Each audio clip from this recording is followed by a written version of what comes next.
Hey everybody, welcome to TIW Podcast. I'm Eric, and today I watched WWE NXT UK episode 39 and NXT episode 502, both broadcast on April 17th, 2019. We're going to start with NXT UK. I saw a couple of these matches in person because this whole episode was recorded in New York, in Brooklyn, at WrestleMania Access. And so you might catch a glimpse of me near the entranceway in a couple of these matches. But first, we had a match. I don't think that I saw this match in person, but they kind of... I think that they recorded everything from this episode in the same session, but not necessarily in order. I do believe Grizzled Young Vets versus Amir Jordan and Kenny Williams was the final match of the day, but I'm not exactly sure if this is the exact order everything happened before that. But anyway, Joe and Mark Coffey versus Raul Mendoza and Humberto Carrillo. The Kofi brothers won that match. Backstage, we see Cassius Ohno in an interview talking smack about Ligero, and we'll get to see that match in next week's episode.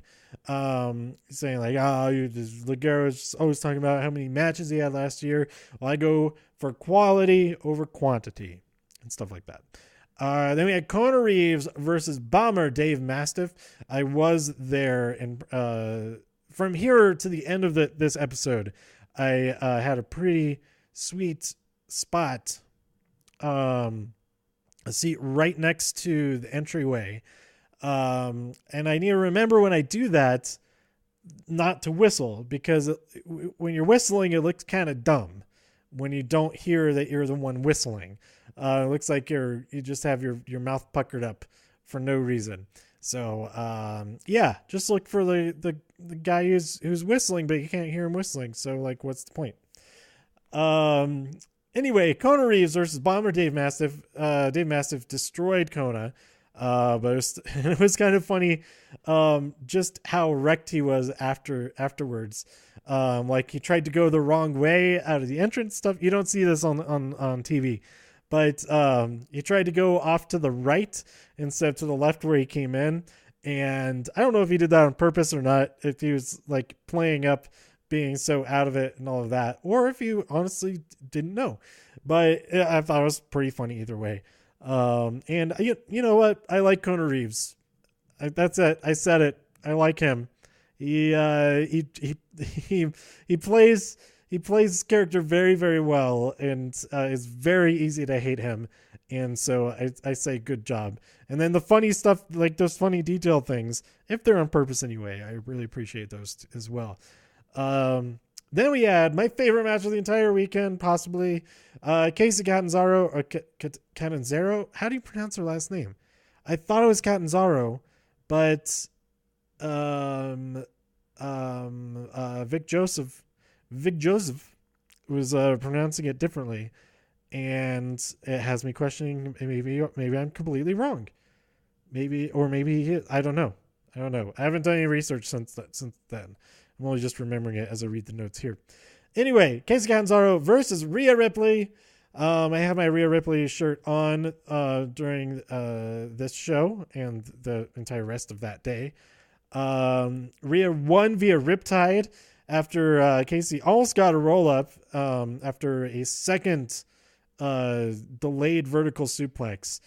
For that second one, she just catches her right out of the air, right into that suplex position.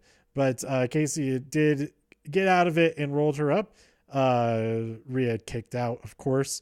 And then the Riptide followed shortly after that. But after the match, after the winning was announced, after Rhea was announced the winner, Rhea entered the ring again and got Casey into this cloverleaf hold and just kind of throwing her around a little bit. And just showing her dominance. But backstage, she's confronted by Piper Niven, who was kind of coming to Casey's aid because Rhea went to go pick on Casey some more while she was icing her back. But yeah, you can see me very briefly during the entrance of Kona Reeves in this episode and of Rhea Ripley. And throughout the episode, every now and then you can see me just very, very barely in the background. But it was very exciting to be there in person for these matches, especially to see Rhea fight. Then we had the main event of this episode: Grizzled Young Veterans versus Amir Jordan and Kenny Williams. There was some good stuff in this match. It was a non-title match, and then the Grizzled Young Vets just walked off. And at one point, they got counted out, and Amir Jordan and Kenny Williams got the win via countout. So their winning streak continues. This was a non-title match, so maybe this is an argument that they deserve an actual title match, even though it was no fault of their own.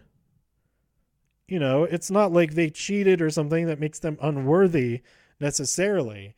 But it wasn't the same as getting a pin on the champions or making one of the champions tap out. So we'll see how that all develops. I forget if more stuff. I totally misremembered. I thought that I got this match mixed up with a match I saw the day on that. What was it? I think it was on Thursday night. Maybe I saw this match. Or some, I don't even, you know what? I don't remember now, but there was a match. I think it may have been Oni and Danny versus Mustache Mountain. It was definitely Mustache Mountain, whoever they were fighting. It was a super awesome match, or maybe it was them versus Mark Andrews and Flash Gordon Webster. I'm not sure. And that might actually, now that I think of it might be on the next episode. But I talked about that match and thinking that it was this one, but I had it mixed up. So I'm sorry about that. And me going through all that probably didn't make it any better at all. So that is it. I think that was a pretty good 7-minute summary of those two episodes. Oh, no. Oh my God. That's why it was so short. That was only 7 minutes.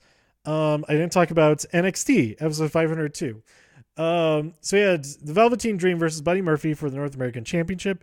Velveteen Dream won this match. It was a very good match. And it gets me very excited to see Buddy Murphy on the main roster over on SmackDown. He's on SmackDown. Yes. He's on SmackDown. Oh, there's a backstage footage of people like applauding Cedric Alexander in the back. That is really cool. Especially like Roman Reigns is there. He's like, gives him a handshake and a pat on the back and all that. It's really cool. Let's see. The War Raiders come out of William Regal's office and say to the Prophets, you better be careful for what you wish for, because next week you get what you wish for. It's going to be a championship match.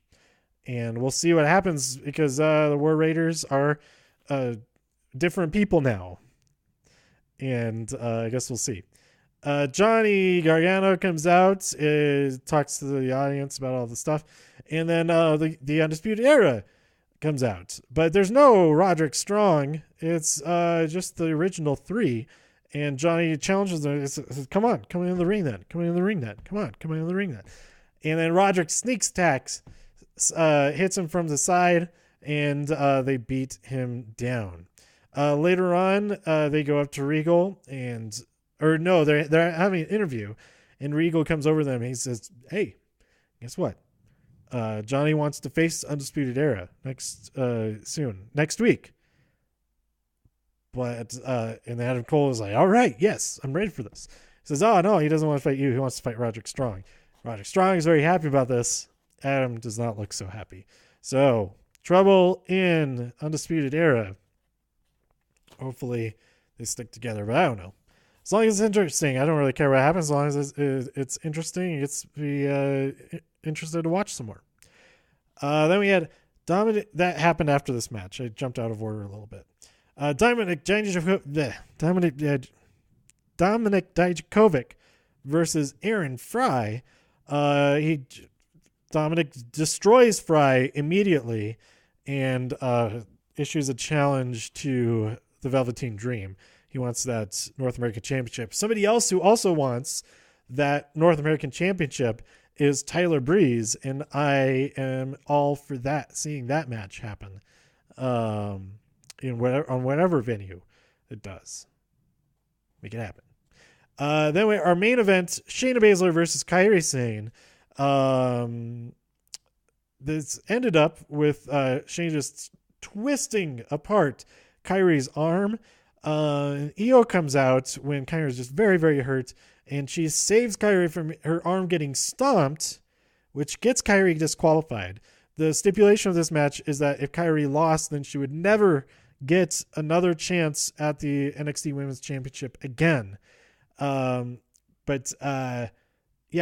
Io pushes Shayna to save Kairi, losing the match for Kairi via disqualification. Then Jessamine Duke and Marina Shafir, they grab a hold of Io, hold her down, and make her watch as Shayna stomps the hell out of Kairi's arm anyway. So it's like Kairi did not want to give up in the first place because the refs were like, are you okay? And they had the medical coming out and everything. And then Io comes out at that point. So Kairi didn't want to give up, and she wasn't about to give up anyway. And then she loses the match via disqualification, and then she gets hurt by Shayna stomps anyway. Like, it didn't save her from that. All it did was lose the match for her. So it's pretty interesting. You can tell how heartbroken they both are, and I think Io's gonna destroy Shayna Baszler at some point. So I'm pretty excited for that. Man, that was a really quick summary of this episode of NXT for how many notes I have written down here. I'm excited to see what happens next. I successfully avoided all the spoilers. Actually, I didn't successfully avoid all of them, but I saw a few about the main event, and I just kind of assumed, like, oh man, because they're saying like, oh, it makes sense. Like, just you wait until you watch NXT. Just Kairi coming up will make sense. That kind of thing. And so I was kind of expecting that Io is going to turn on Kairi Sane. But the way that it made sense was that Kairi will not get another chance at that championship. And so it makes sense for her to move on to something else. And we'll see if that injury, the stomping and all that carries over, because technically that happened before her debut, but it was broadcast after. So it hasn't actually happened until it was broadcast. So that's why her arm was fine on Tuesday on SmackDown, but maybe it won't be fine next week, and that could be part of the story. I don't know. Or maybe we'll just completely ignore that. And it's been a week anyway, so she may have just recovered really well. I am super excited to see what happens next. We have that takeover happening in June. It hasn't officially been announced, like with a name or anything like that. Maybe we'll get that in the next couple of episodes. But I am super excited for it. The next set of tapings is on May 1st, I believe. So maybe they won't even announce it until those episodes. That could make sense. I think that is it for right now. Let me know what you thought about NXT and NXT UK this week by tweeting me at TIW Podcast. Go to TIWpodcast.com for more reviews. If you enjoyed this episode or anything else on the site, please share some links with your friends. Subscribe on iTunes, Spotify, Stitcher, YouTube, wherever you listen to podcasts. And I'll be back real soon with more here on TIW Podcast. Thanks for listening. Bye.